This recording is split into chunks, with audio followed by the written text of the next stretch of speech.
In this video, we're going to talk about how to deliver a massively successful and powerful TEDx talk. I actually had the fortune of delivering a TEDx talk, and I want to break down what I learned, what I would avoid, and how you can implement it to deliver a powerful message, whether it's in the TEDx circle or just on any stage that you have. Now, when you have the stage, you have people's attention, and you got to nail it. People will follow those who can speak more powerfully and deliver their message with certainty. If you show up with nervousness, if you show up with worry and doubt, you'll actually transfer all of that to the audience, and they're not following you, nor will they hire you as a coach. And because public speaking is one of the biggest fears out there, but delivering a TEDx talk is one of the biggest goals out there, I think the dissection of this discussion is going to be massively valuable for you. Now, if you don't know me, my name is Sean Smith. I've been coaching and speaking for well over 15 years. We've made millions and millions of dollars in this industry. So I've seen so much. And the rise of the TEDx platform value and the whole brand is one of the phenomenons that nobody really saw early on when this industry started. But nowadays, it's so powerful, and being able to put TEDx speaker behind your name is one of the best things you can do for your brand. Make sure you stick around to the end. The entire conversation is going to be really helpful for you no matter what kind of speaking you do. In this video, I just want to share with you the 3 biggest lessons that I learned from the event. If you're interested in speaking in general or speaking at TEDx specifically, this can be applied to a bunch of different things. Not like some of these lessons, not just speaking on a TEDx stage or even just speaking on a stage. So the first lesson is go after your goals. I mean, it was a really big deal for me to speak on a TEDx stage. It's something that I wanted to do for a long, long time. It was always just a someday goal. But what happens when we have someday goals is that they usually turn into never goals, right? Or they just turn into wishes. And I would say for a good 6 years, I was sort of threatening to do a TEDx talk one day, and I had all kinds of notes in my phone, and oh, this would be a good TEDx talk, and this would be a good TEDx talk. And then I was on the phone with my business coach, and he pressed me, and he said basically like, what are you doing about it? And so for the first time, I actually created a game plan, and this is stuff that I teach, right? But sometimes things that mean a whole lot to us just kind of fly under our radar for whatever reason. I just wasn't actually creating a game plan for that particular goal. So when he pressed me on it, I did. And I created a team, and we delegated some tasks, and we learned a little bit how to go after TEDx speaking events, and we put it in motion. And I would say maybe about a month after we started, we landed the very first TEDx talk, and it was super exciting. I think it was the first or second application we actually applied to, so it was super exciting. And then I would say maybe a few weeks after that, we got our second talk. But the point is, go after your goals, and not just go after your goals, but create a game plan for achieving your goals. There are way too many goals that accompany people into their graves because they don't actually create an action plan for the goals. And the things that are most important to us are the things that create a lot more resistance generally for us. And the more resistance we have, the more likely it is that we're going to push it off, or we just won't actually create an action plan that we think might work. And there's all kinds of reasons behind that. And I don't want to go into all that right now, but your biggest goals deserve to be achieved. At the very least, they deserve to be chased, because they're desires of your heart. And your heart doesn't need to know that you're going to achieve all of its goals, but your heart needs to know that you're going to try. And trying for your goals is more important than achieving them anyway, because what generates self-esteem and what generates pride in self is attempt.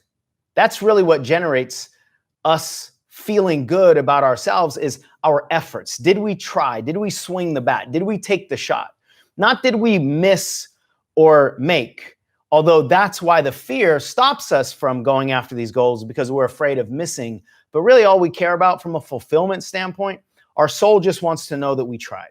So go after whatever your biggest goals are Just go after them. There's nothing to lose. If you don't go after your goal, you're not going to get it anyway. So if you go after the goal and you miss, what did you lose? You actually didn't lose anything, but you gained the self-esteem and the self-respect and the self-admiration to try for your goal. So this was a big deal to me. It was probably bigger than I realized it was. And that kind of leads into the second lesson here.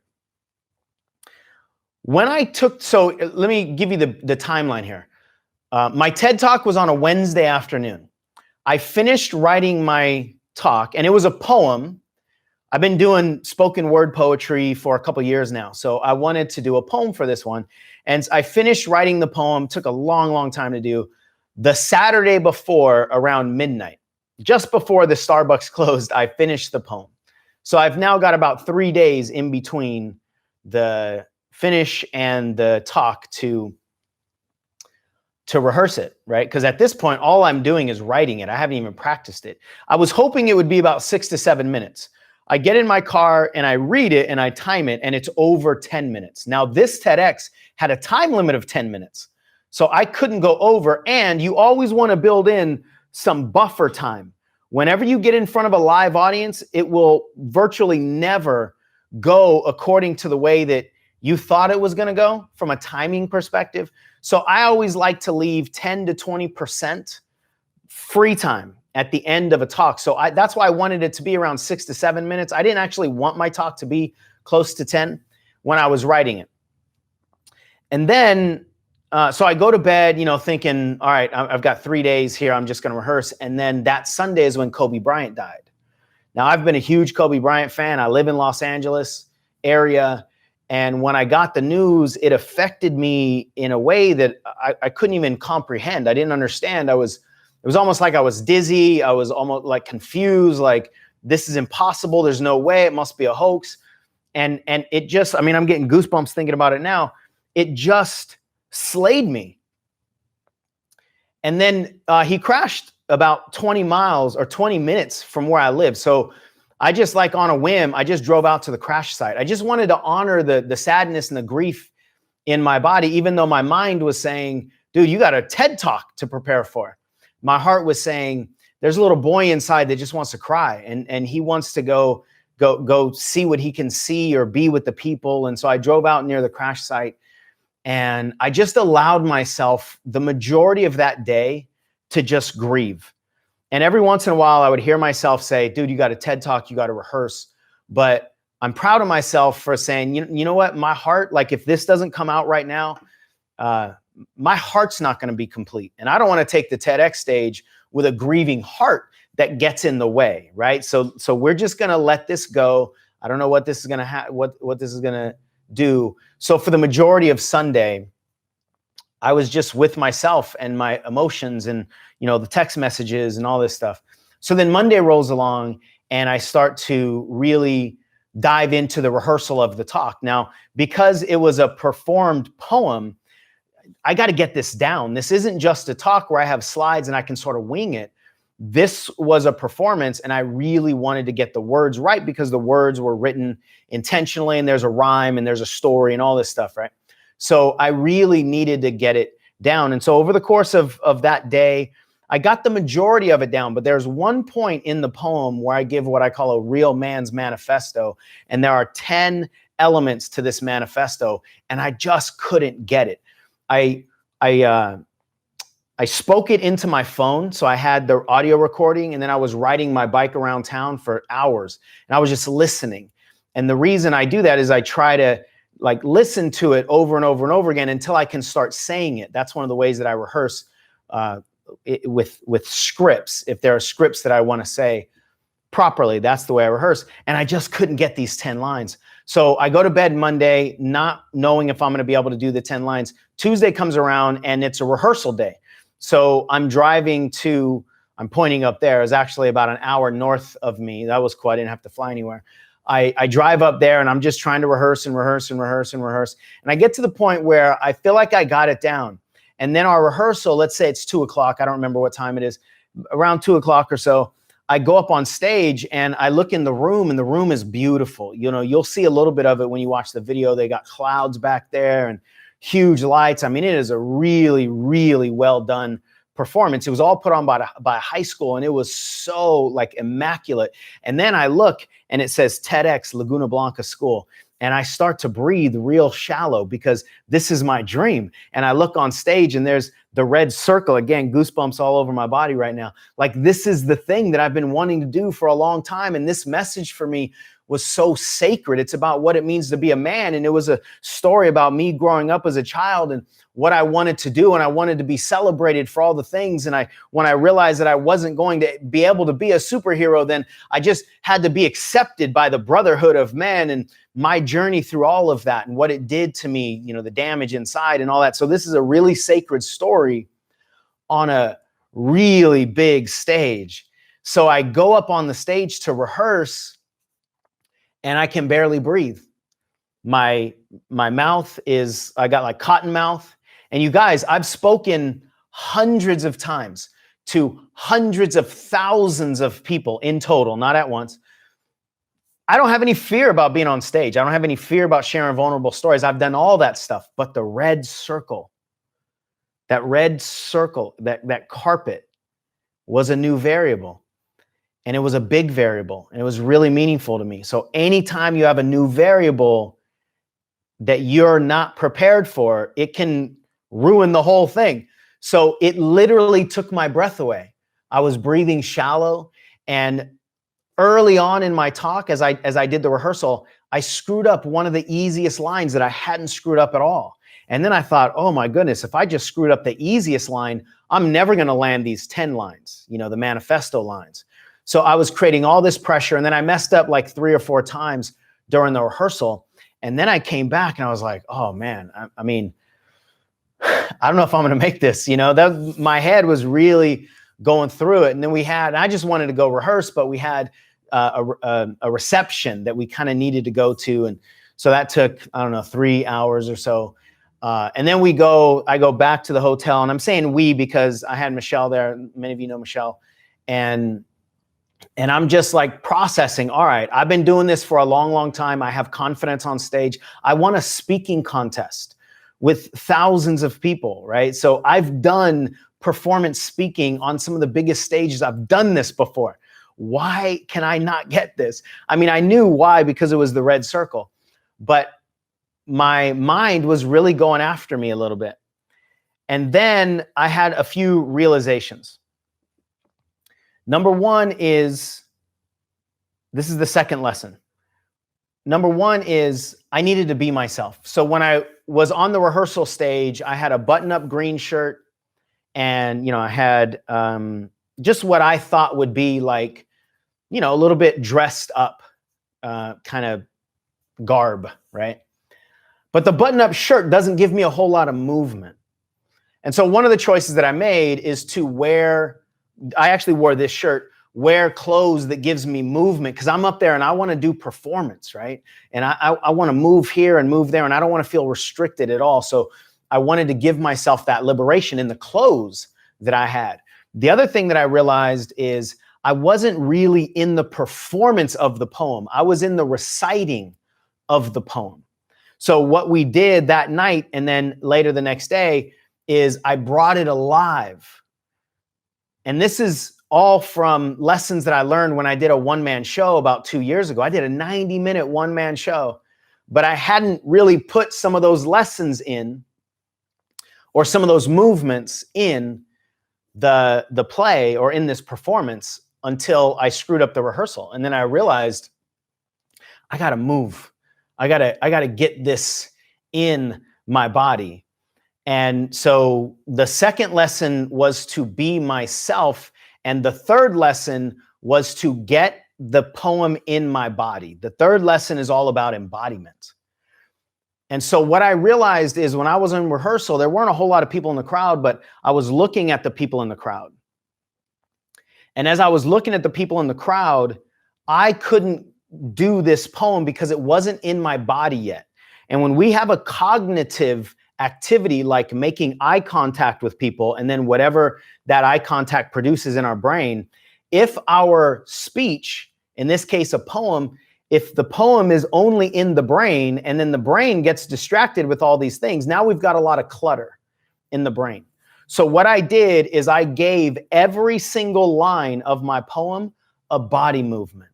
So it starts out with my eyes up, and I know, actually it started out with my hands together, and then I go up, and after that I look down, and what would it mean to be a man? And then I go this way. I'm not going to go off camera, but then I go this way and I put my hand down because that's when I was a little kid. And then I look up for the warriors and the superheroes and the cape. And so I gave every single line a move in my body. And then in the morning of Wednesday, I put the poem in my body. And the other thing that I said that I realized is I have to disengage from the audience because this is not in my body enough to be able to make eye contact and still give the performance. So the cool thing was I had already had a plan where I wasn't going to make eye contact with anybody. I was going to look into the crowd, but I was going to look over everybody's head or inside the gaps in the crowd, in the audience. So it looked like I was still in the audience, but I wasn't going to make eye contact with anybody because at the time, I didn't think my body had the poem in it yet, so that I could be distracted with my head, but my body could still give the poem.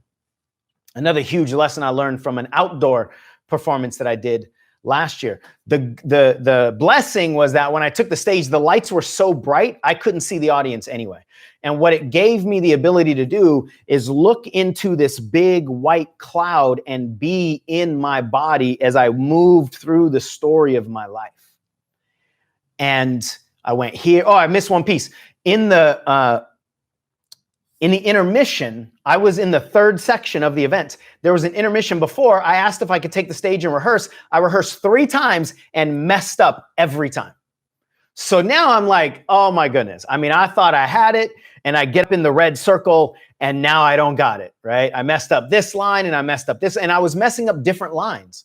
So in my mind, it wasn't like one single line that I knew I had to get. It was like, first rehearsal, messed up this one, then that one, then this one.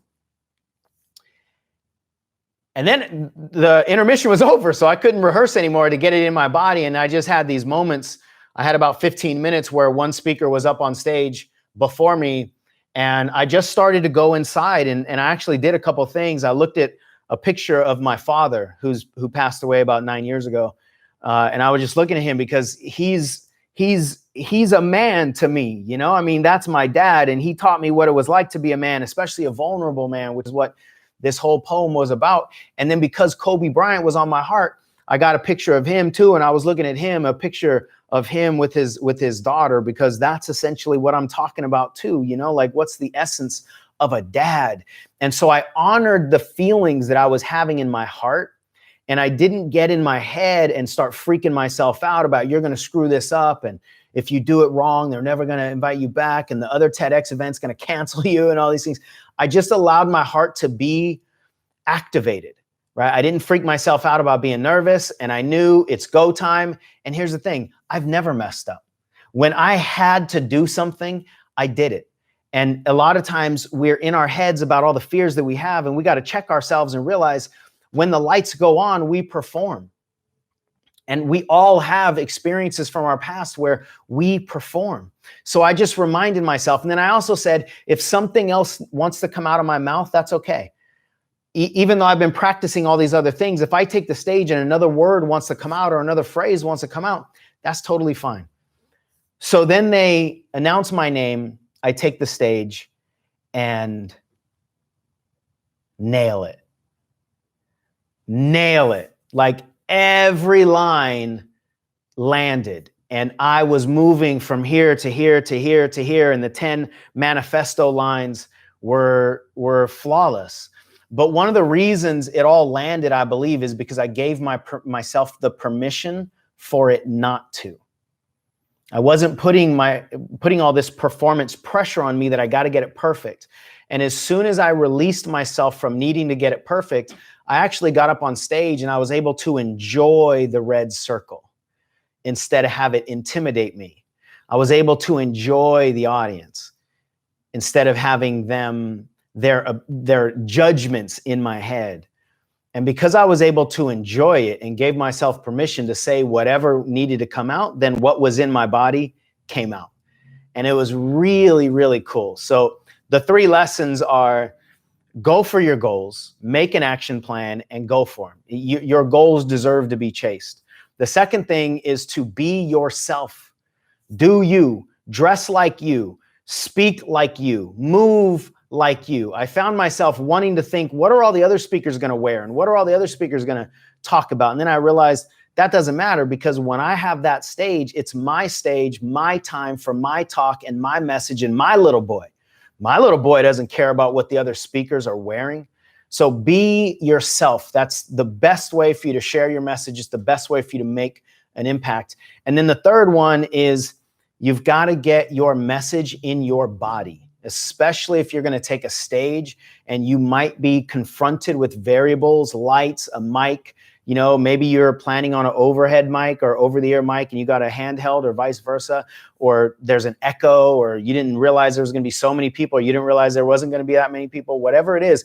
If there's a new variable when you're taking the stage, then if it's not in your body, if your message is not in your body, your mind probably won't be able to contain it. Because when we get into times of stress, your mind is the first one to jump out of the plane. It's the first one. So don't pack your message in the bag with the passenger that will jump out first. Get the message out of just your mind and into your body. And your fears of speaking and judgment actually don't live in your body. They just live in your head. If any of you have more questions about speaking, or specifically about TEDx, you know, this is something that we're actually starting to offer as a company, is helping people write TEDx speeches, pull their signature story out so that they can put it on a TEDx stage. A lot of people don't realize what their most valuable stories are, or what their most valuable value is. And we're actually helping people get booked on TEDx stages. So for any of you that are interested in a TEDx stage, or writing a speech, or you just have questions about anything at all, then please let us know. Make a comment here in the comments below, or you can go to the website, coachshaunsmith.com, and contact us there, and we'll support you however we can. If you like this video, check out that video where I teach you how to remove any fear of public speaking that you have and increase your leadership. And if you're a leader, you have to get over whatever resistance you have to speaking so that you can be more influential.